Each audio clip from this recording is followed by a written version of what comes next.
Hello बच्चों, आपका mind blowing classes में स्वागत है। आज हम आपको वे नेम रिएक्शन बताएंगे जो बोर्ड एग्जाम 2024 में आना है। बहुत इम्पॉर्टेंट नेम रिएक्शन है, बहुत आसान है। पहली नेम रिएक्शन हम बूटरजेफ क्रिया लेके आए हैं। बूटरजेफ क्रिया क्या होती है? जब किसी एल्किल हैलाइड की क्रिया शुष्क ईथर की उपस्थिति में सोडियम धातु के साथ कराते हैं तो एल्केन प्राप्त होते हैं। जब एल्किल हैलाइड की क्रिया रिएक्शन शुष्क ईथर की उपस्थिति में सोडियम धातु के साथ कराने पर एल्केन प्राप्त होते हैं। इस रिएक्शन को बूटरजेफ क्रिया कहते हैं। इस क्रिया में एल्किल हैलाइड के दो मॉलिक्यूल्स लेते हैं। इससे इस तरह से समझेंगे, ये एल्किल हैलाइड हो गया, ये सोडियम मेटल हो गई। दो एल्किल हैलाइड ले लिया, सोडियम मेटल के साथ इसको ट्रीट कर रहे हैं ईथर की प्रेजेंस में, तो इस तरह से आपको एल्केन प्राप्त हो जाता है। सोडियम हैलाइड अलग हो गया। जैसे एग्जांपल नंबर 1, मेथिल क्लोराइड के दो मॉलिक्यूल्स को ले लीजिए। ड्राई ईथर की प्रेजेंस में इसको हीट कर दो। इस एल्किल हैलाइड का हैलोजन, इस एल्किल हैलाइड का हैलोजन सोडियम के साथ NaCl, ऐसे हम लिखते क्या, CH3Cl। दो सोडियम क्यों लिया, दो एल्किल हैलाइड क्यों लिया, इसको भी समझ लेते हैं। तो यहाँ NaCl तो निकल गया, लेकिन जो CH3 मिला हमको, ये कोई स्टेबल कंपाउंड नहीं है, एल्किल ग्रुप है। इसमें एक फ्री इलेक्ट्रॉन है, या हम इसमें पॉजिटिव चार्ज, अगर ये Cl+ निकला है तो ये फ्री रेडिकल है, इसलिए ये अस्थायी है। अतः इसी तरह जब दूसरा सोडियम मेथिल क्लोराइड के साथ रिएक्ट करेगा तो दूसरा फ्री रेडिकल मिल जाएगा और ये आपस में रिएक्ट करके एथेन बना रहे होंगे। इसलिए एल्किल हैलाइड के कितने मॉलिक्यूल्स लेना है? एल्किल हैलाइड के दो मॉलिक्यूल्स लेना है और सोडियम के दो एटम लेने हैं, और आपको मिलेगा क्या, CH3 प्लस NaCl। बहुत ही आसान रिएक्शन है। आप दूसरा एग्जांपल करें, आप C2H5Br ले लो।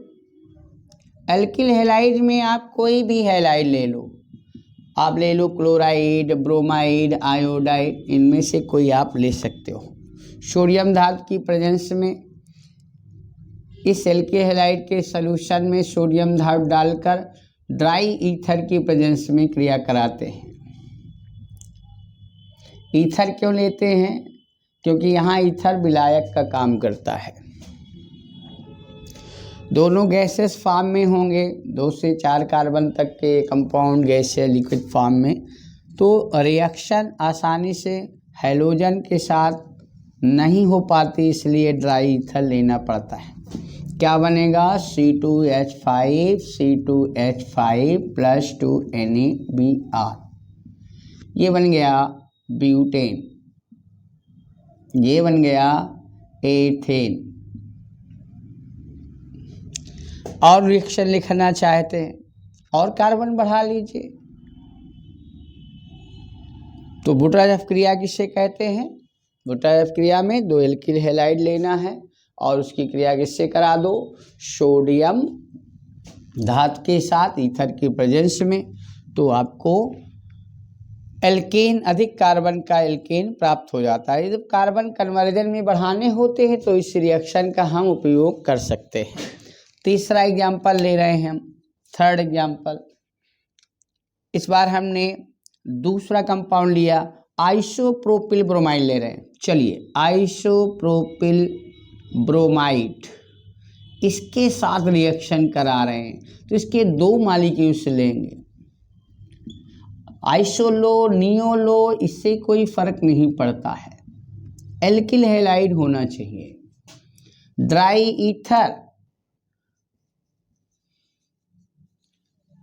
ईथर की प्रेजेंस में हीट कर दिया और इस तरह एल्केन आपको मिल गया, CH3CH3CH3CH3। क्या नाम है इसका? नाम लिखोगे 1 2 3 4 2,3 डाई मेथिल ब्यूटेन। तो ये बड़े कार्बन का एल्केन हमें अगर बनाना है तो बोटालॉर्फ क्रिया का उपयोग करके हम बना सकते हैं। तो इस तरह से हमने बोटालॉर्फ क्रिया के विषय में जान लिया। अब अगली रिएक्शन, अब सेकेंड नेम रिएक्शन को देखते हैं, हुन्स-डीकर रिएक्शन। हुन्स-डीकर रिएक्शन, हुन्स-डीकर वैज्ञानिक का नाम है।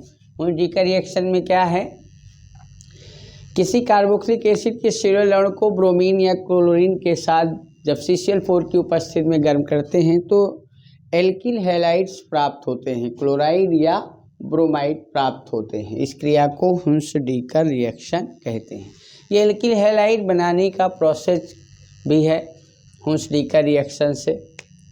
क्या क्या लेना है, कार्बोक्सिलिक एसिड और क्या लेना है, सिल्वर साल्ट लेना है, silver salt Ag, silver salt लेना है।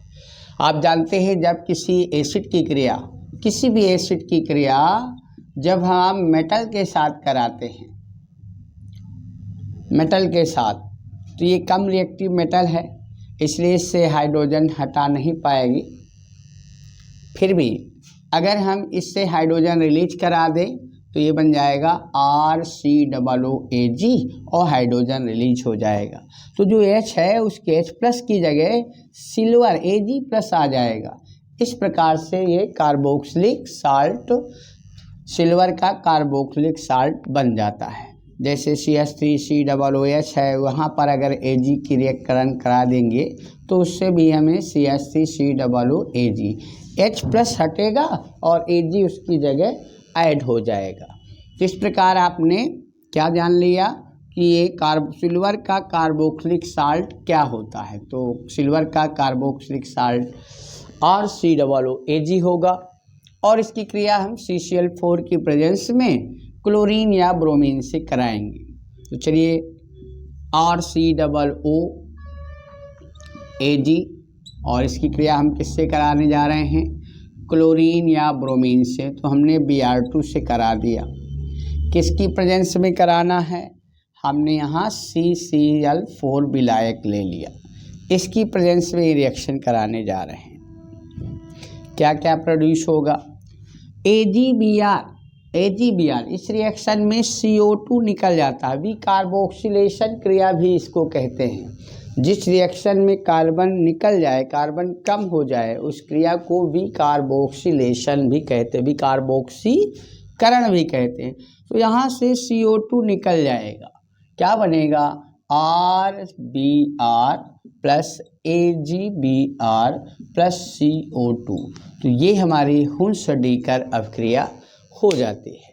अब R की जगह अगर हमने CH3 ले लिया, CH3COOAg, सिल्वर एसीटेट ले लिया और इसकी क्रिया अगर हम Br2 के साथ CCl4 की प्रेजेंस में कराते हैं तो यहाँ से CO2 निकल जाएगा, CO2 यहाँ से अलग हो गया, ये अलग हो जाएगा और हमें मिलेगा क्या, CH3Br प्लस AgBr और प्लस CO2।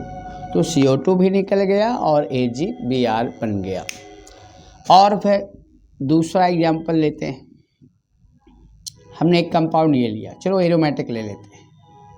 एरोमेटिक कंपाउंड ले लिया, यहाँ हमने लिया COOAg, सिल्वर बेंजेनोएट। क्या नाम है इसका, सिल्वर बेंजेनोएट। और इसकी क्रिया Cl2 और CCl4 की प्रेजेंस में हमने करा दी। तो यहाँ से CO2 निकल जाएगा, क्या क्या मिलेगा, और इस रिंग में आकर क्या जुड़ने वाला है, इस रिंग में आकर Cl जुड़ जाएगा। साथ में क्या बनेगा भाई, AgCl और साथ में क्या बनेगा, CO2 निकल जाएगा। तो बहुत ही आसान रिएक्शन है। ऐसे और भी लिख सकते हैं, C2H5COOH इसकी क्रिया आपने Cl2 से करा दी CCl4 विलायक की प्रेजेंस में। तो तो Ag निकल जाएगा, CO2 निकल जाएगा। तो इस क्रिया में आप देख रहे हैं कि एक कार्बन का कंपाउंड निकल जा रहा है, यानी CO2 निकल रहा है, AgCl निकल जाएगा और इसकी जगह इस पूरे कंपाउंड के स्थान पर क्या आकर जुड़ने वाला है? इस ग्रुप के स्थान पर hydrogen chloride C2H5Cl plus CO2 plus AgCl। तो इस तरह से हम बहुत सारे एग्जाम्पल इसके कर सकते हैं। हुंस-रीकर रिएक्शन में Br2 ले लो, यहाँ CCl4 ले लो, क्या होने वाला है? COO और Ag दोनों निकल जाएंगे, इस पूरे ग्रुप के स्थान पर Br आकर जुड़ जाएगा और इस तरह से हमें एल्किल ब्रोमाइड मिल जाएगा। क्या नाम है इसका? साइक्लोब्रोमो साइक्लोपेंटेन। इस तरह हमको एल्किल हैलाइड्स कंपाउंड मिल रहे हैं और क्या बनेगा? CO2 और बनेगा AgBr। तो इस टाइप से आपने देख लिया हुंस-रीकर में क्या हो रहा है। एक सिल्वर का कार्बोक्सिलिक साल्ट लेते हैं और हैलोजन Br2 या Cl2 से रिएक्शन कराते हैं CCl4 की प्रेजेंस में। तो इस पूरी ग्रुप के साथ COOAg के ग्रुप हटता है और उसकी जगह हैलोजन आकर ऐड हो जाता है। सिल्वर हैलोजन के साथ रिएक्ट करके AgBr का येलो प्रेसिपिटेट बनाएगा और CO2 निकल जाएगी। जैसे हीट करेंगे CO2 यहाँ से उड़ जाएगी, बाहर हो जाएगी और RBr हमको मिल गया एल्किल हैलाइड। इस तरह हम ये दो रिएक्शन, पहली हमने बोटज रिएक्शन पढ़ लिया, दूसरी रिएक्शन हुंस-रीकर और अब तीसरी रिएक्शन पढ़ने जा रहे हैं। चलो बेटा, तीसरी नेम रिएक्शन है बोट्स-फिटिंगफ रिएक्शन। ये क्या होती है? इस रिएक्शन में एक एरोमेटिक एल्किल हैलाइड और एक एलिफैटिक एल्किल हैलाइड को सोडियम धातु के साथ ईथर की उपस्थिति में गर्म करते हैं, जिससे एरोमेटिक हाइड्रोकार्बन कंपाउंड प्राप्त होते हैं। जब एक एरिल हैलाइड और एक एलिफैटिक एल्किल हैलाइड की रिएक्शन शुष्क ईथर की प्रेजेंस में सोडियम धातु के साथ कराते हैं तो उस रिएक्शन को बोट्स-अप क्रिया कहते हैं, बोट्स-फिटिंगफ क्रिया कहते हैं। एज एग्जाम्पल्स देखें इसका। एक एग्जाम्पल में हमने ले लिया क्लोरोबेंजीन। जब क्लोरोबेंजीन की रिएक्शन हम सोडियम धातु के साथ एलिफैटिक एल्किल हैलाइड की प्रेजेंस में कराएंगे, क्या लेना है? Aliphatic alkyl halides. क्या बन जाएगा? ड्राई ईथर, और इससे हमें ये टॉल्यूइन कंपाउंड प्राप्त हो रहा है। तो जब भिन्न भिन्न एल्किल हैलाइड हो, एक एरोमेटिक एक एलिफैटिक, सोडियम धातु की प्रेजेंस में ट्रीट करेंगे तो उसको हम बोट्स-फिटिंग रिएक्शन कहेंगे। अगला एग्जांपल देखते हैं। यानी आपको एरोमेटिक एल्किल हैलाइड एक लेनी है और दूसरा एलिफैटिक लेना है, खुली कार्बन चेन वाला लेना है। C2H5 ले लिया, ड्राई ईथर, इसको हीट कर दिया, ये बन गया। क्या नाम है इसका? इसका नाम है टॉल्यूइन और इसका नाम क्या हो जाएगा? इस कंपाउंड का नाम है एथिल बेंजीन। इसको मेथिल बेंजीन, इसको एथिल बेंजीन कहेंगे। 2NaBr नाम क्या हुआ? Ethyl benzene. तो एरोमेटिक हाइड्रोकार्बन कंपाउंड बनता है, एक एलिफैटिक एल्किल हैलाइड और एक एरोमेटिक एल्किल हैलाइड को सोडियम धातु के साथ ईथर के प्रेजेंस में हीट कर दीजिए। तो इस प्रकार से इस रिएक्शन को बोलते हैं बोट्स-फिटिंग रिएक्शन। अब चलिए चौथी रिएक्शन के विषय में पढ़ते हैं। अब चौथी रिएक्शन के विषय में पढ़ेंगे रोजन-मुंड अपचयन। ये क्या होता है? जब किसी एसिड क्लोराइड की क्रिया उबलती हुई जाइलीन की उपस्थिति में पैलेडियम बेरियम सल्फेट उत्प्रेरक की उपस्थिति में हम हाइड्रोजन द्वारा अपचयन करते हैं, तो उस क्रिया को हम क्या बोलते हैं? रोजनमुंड अपचयन। रोजनमुंड वैज्ञानिक ने क्या किया था? उन्होंने एसिड हैलाइड में हाइड्रोजन गैस प्रवाहित किया विलयन में एसिड हैलाइड के सॉल्यूशन में, और फिर उबलती जाइलीन और पैलेडियम बेरियम सल्फेट उत्प्रेरक की उपस्थिति प्रेजेंट कर दी। देखा कि जो एसिड हैलाइड का कार्बोनिल क्लोराइड है उसमें COCCl बॉन्ड का अपचयन हो जाता है और उससे एल्डिहाइड प्राप्त होते हैं, जैसे RCOCl, और हाइड्रोजन द्वारा इसका रिडक्शन उबलती जाइलीन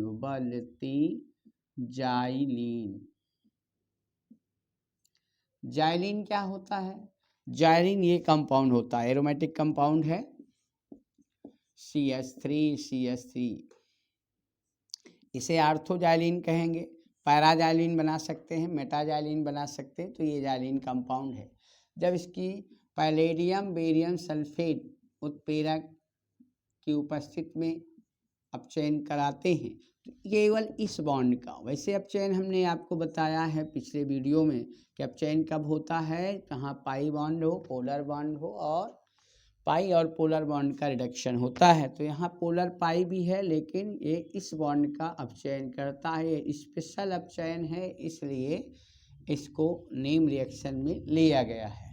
तो इस बॉन्ड का अपचयन होगा, एक हाइड्रोजन यहाँ आएगा, एक हाइड्रोजन यहाँ आएगा, और इस तरह से हमको RCOH यानी एल्डिहाइड मिल गया और साथ में HCl मिल गया। अब R की जगह कोई एल्किल ग्रुप लगा दो, तो ये आपने एल्किल ग्रुप लगा दिया। इसका अपचयन कर रहे हैं पैलेडियम बेरियम सल्फेट विलायक की प्रेजेंस में, उबलती जाइलीन की उपस्थिति में आप इसका अपचयन करोगे हाइड्रोजन द्वारा, तो CH3COH यानी एल्डिहाइड हो गया, एस्टल्डिहाइड कहेंगे इसको, और ये HCl बन गया। इसी तरह हम तीसरे एग्जाम्पल में ले सकते हैं, क्या? बेंजोइल क्लोराइड ले लिया, this compound in benzoyl chloride, और इस बेंजोइल क्लोराइड का हाइड्रोजन द्वारा रिडक्शन करा दें इस अपचायक के प्रेजेंस में। जैसे ही अपचायक दिखे आप समझ जाइए रोजनमुंड रिडक्शन होने वाला है। हो सकता है ये दिया हो, ये दिया हो, ये ना दिया हो, और इधर कंपाउंड दिया हो, एल्डिहाइड बना हो, तो आपको पता होना चाहिए कि ये कंपाउंड रोजनमुंड रिएक्शन में यूज होता है। तो इस तरह से बेंजल्डिहाइड बन गया और HCl बन गया। ऐसे कोई भी कंपाउंड हम टेढ़ा मेढ़ा कुछ भी करके ऐसे लिख सकते हैं, और एसिड हैलाइड हो, हाइड्रोजन द्वारा रिडक्शन हो, पैलेडियम बेरियम सल्फेट विलायक हो, उबलती जाइलीन, तो इसका रिडक्शन हो जाता है और एल्डिहाइड कंपाउंड प्राप्त होता है। इस क्रिया को रोजनमुंड अपचयन क्रिया कहते। तो आप देख रहे हैं इसमें CHO में COX में केवल CX बॉन्ड का रिडक्शन हो रहा है, तो ये हमारा रोजनमुंड रिडक्शन हो गया। चलिए अब अगली रिएक्शन है 5 नंबर में स्मिटअप क्रिया। स्मिटअप क्रिया क्या होती है? जब किसी कार्बोक्सिलिक एसिड की क्रिया हाइड्रोजोइक अम्ल के साथ, हाइड्रोजोइक एसिड क्या होता है?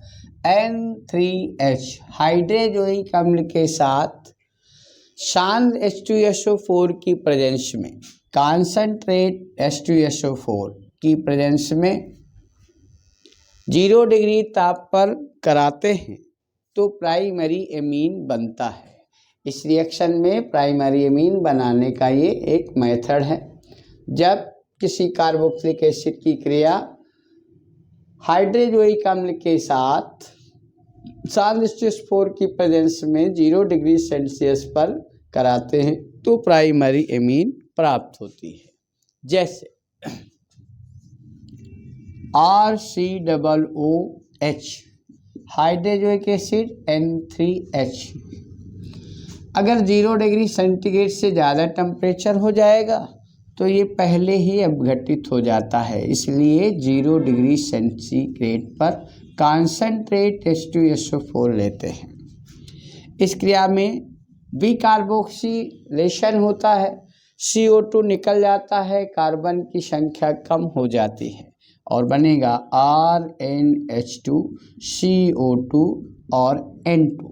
इससे N2 निकल गया, इससे CO2 निकल गया, ये हाइड्रोजन एक नाइट्रोजन, इस तरह से NH2 हमें मिल गया।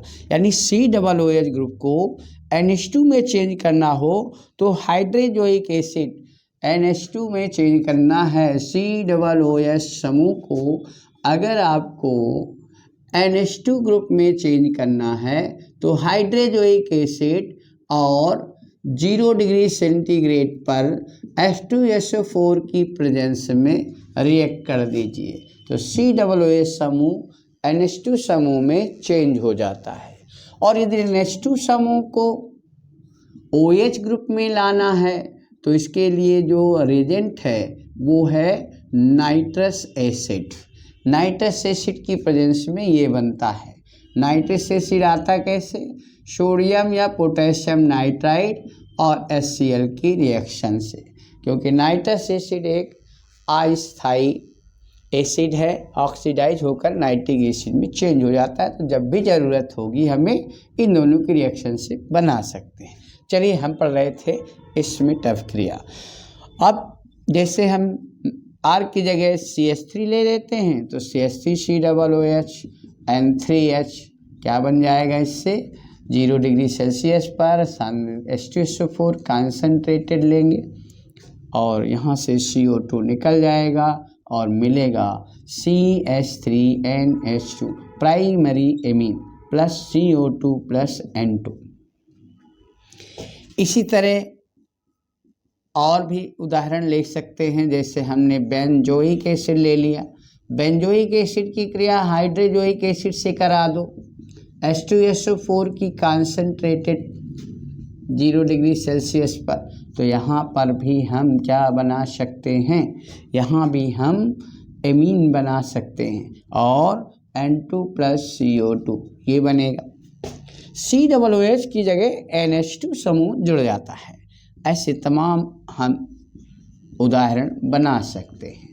तो आपको यहाँ पर ये क्लियर करना है कि हाइड्रोजोइक एसिड हो और शांत H2SO4 की प्रेजेंस हो तो COOH समूह NH2 समूह में चेंज हो जाता है। क्या बन जाएगा? CH3CH2 NH2 CO2 plus N2। N2 gas release होती है, इसमें 2 गैसें रिलीज हो रही हैं इसमें। ऐसे हम और भी इस टाइप का एग्जाम्पल ले लिया हमने, ये ले लिया। इसकी क्रिया हाइड्रोजोइक एसिड से करा दो H2SO4 की प्रेजेंस में। ढेर सारे एग्जाम्पल आप बना सकते हैं इसमें। COOH समूह चेंज हो जाएगा NH2 समूह में CO2 प्लस N2। देखिए कितना आसान रिएक्शन है, इस तरह से समझ सकते हैं। एग्जाम में कोई एक एग्जाम्पल को आपको दिखाना है डिफिनेशन के साथ, जब आ जाए कि स्पीड ऑफ क्रिया पढ़े लिखो तो आप ऐसे करेंगे। या कन्वर्जन में यूज होती है तो वहाँ पर आपको ये समझना है कि COOH से NH2 समूह यदि बनाना हो तो इस तरह से हम रिएक्ट कर सकते हैं। चलिए अगले वीडियो में फिर हम अगली 5 इम्पॉर्टेंट रिएक्शन आपको बताएंगे।